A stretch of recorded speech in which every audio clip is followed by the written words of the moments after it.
reveals the blindness and darkness of those who govern that country. I would like to emphasize here that Turkey will not allow the establishment of a new Sykes-Picot order in our region, the borders of which will be drawn with blood. We will not sit back and watch the people of Gaza being punished with hunger, with state and settler terror in the West Bank, and attempts to destroy the historical status quo of Al-Aqsa Mosque and Jerusalem, the cradle of the Abrahamic religions. From here, I once again appeal to the international community, especially to the countries that have influence over Israel.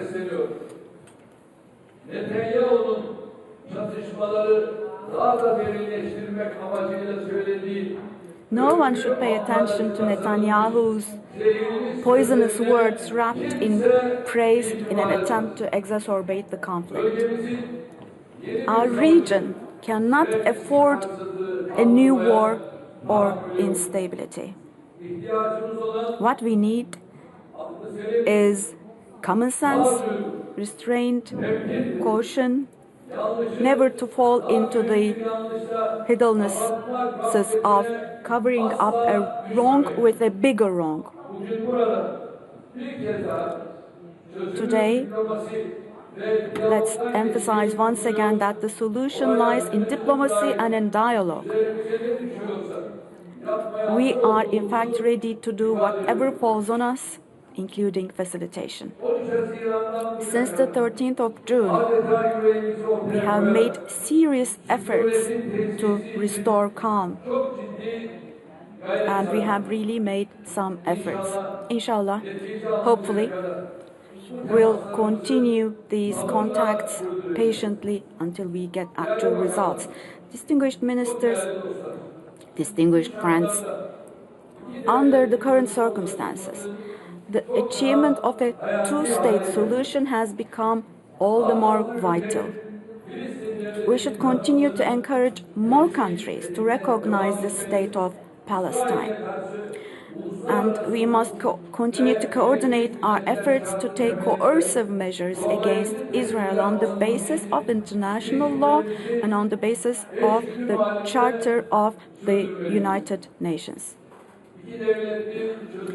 We hope that the international conference to advance the two-state solution, which was planned to be held in New York this week under the leadership of Saudi Arabia, but was postponed due to the recent attacks. We hope this meeting will be organized at the earliest opportunity.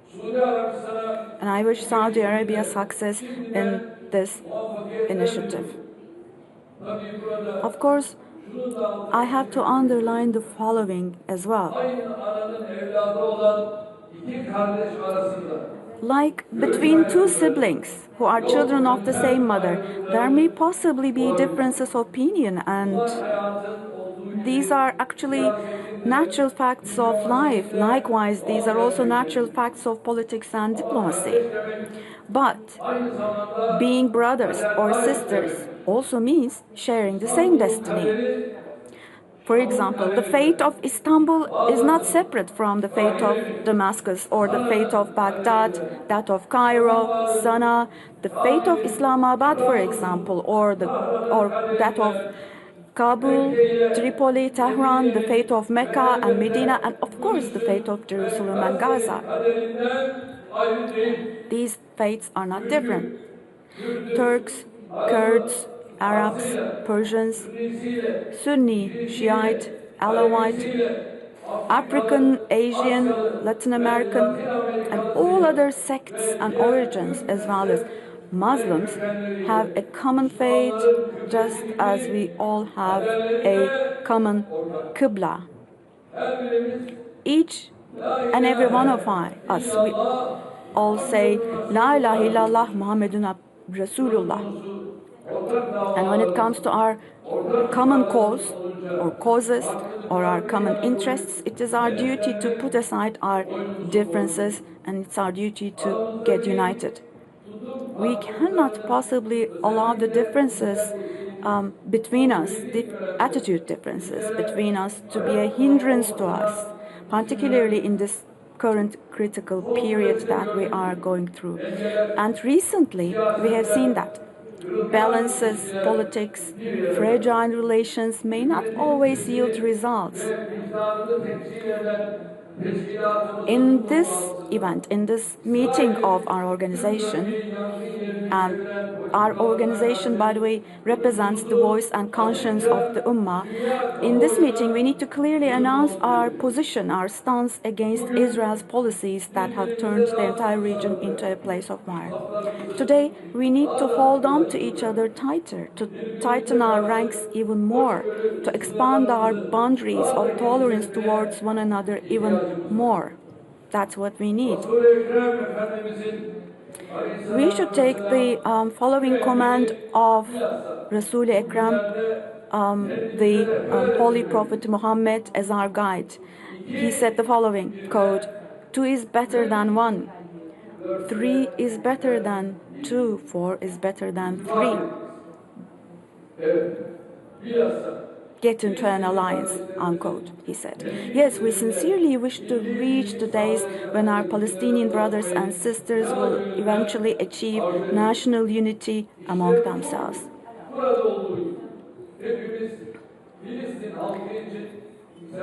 And it saddens us to see division and fragmentation among our brothers and sisters, while we are all mobilized for the Palestinian people as we are here today.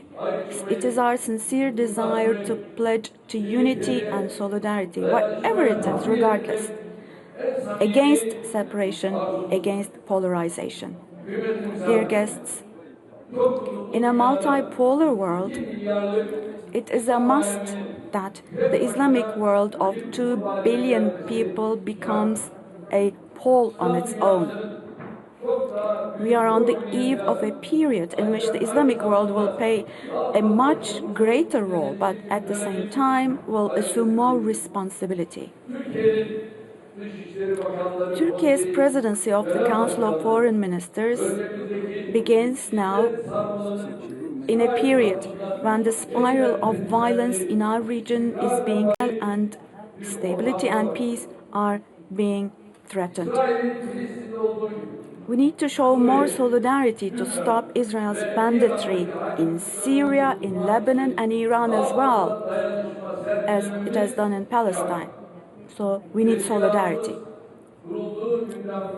Our organization, since the day it was founded, has always carried the message of peace and dialogue, and it has always stood firm against all kinds of extremism. And from now on too, we'll fight back and overcome difficulties together. Our organization, with its 57 members, it is the second largest international organization after the United Nations. And as such, as an organization, it is in a better position to make it more efficient. It should be more efficient, it should operate as a tool of economic and social development.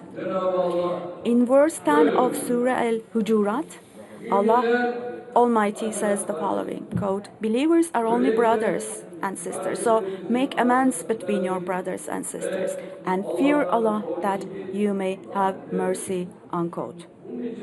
For this, we will first resolve conflicts within ourselves.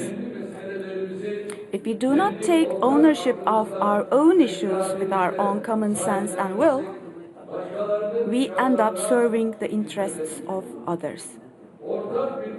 As members of a common history, of a common civilization, and above all, as members of a common faith, we have the will and capacity to produce solutions on every issue that concerns our future. During our presidency, we'll continue to actively fight Islamophobia. I would like to take this opportunity to express our satisfaction with Syria's return to membership in the Organization of Islamic Cooperation and the progress made towards its reintegration into the international community. The glorious victory of our Syrian brothers and sisters by giving hundreds of thousands of martyrs, this victory has opened the doors of a new period. The Syrian people, thank God, look to their future with much more hope now in all respects. Turkey will continue to increase its multidimensional support to Syria so that Syria can stand on its own feet. Syria needs the support of all of us, meaning the entire Islamic world, in order to preserve its territorial integrity and its national unity, and in order to achieve lasting stability. I do sincerely believe that all member countries of our organization will make the necessary contribution to Syria in this regard. Furthermore, we should always pay close attention to the problems of Muslim minorities and communities. They act actually as a strong bridge between the countries of the Organization of Islamic Cooperation and other countries. So we should be in unwavering solidarity with Muslim communities in other countries. In this regard, we attach importance to the attitude and decisions taken by our organization so far. Another important point is, my dear brothers and sisters, is the following. We must not allow the UNRUWA, which performs an irreplaceable task of protecting Palestinian refugees, to be paralyzed by Israel. We expect our organization and individual member countries to disrupt Israel's games by supporting UNRUWA materially and spiritually. With the representative office to be opened in Ankara, we'll hopefully make our support to this UN agency more visible from now on. I would like to take this opportunity to congratulate Cameroon on its successful presidency and express my delight at the increasing weight of African members in our organization. Before I conclude my remarks, I hope that the 51st meeting of the Council of Foreign Ministers of the Organization of Islamic Cooperation will prove to be fruitful and beneficial for the Islamic world and for the entire humanity. May God help us all. I greet you again with warmest of regards, and please convey my warmest of regards and respect to our brotherly peoples through you. Thank you so much, and I entrust you all to God. Sayın Cumhurbaşkanımız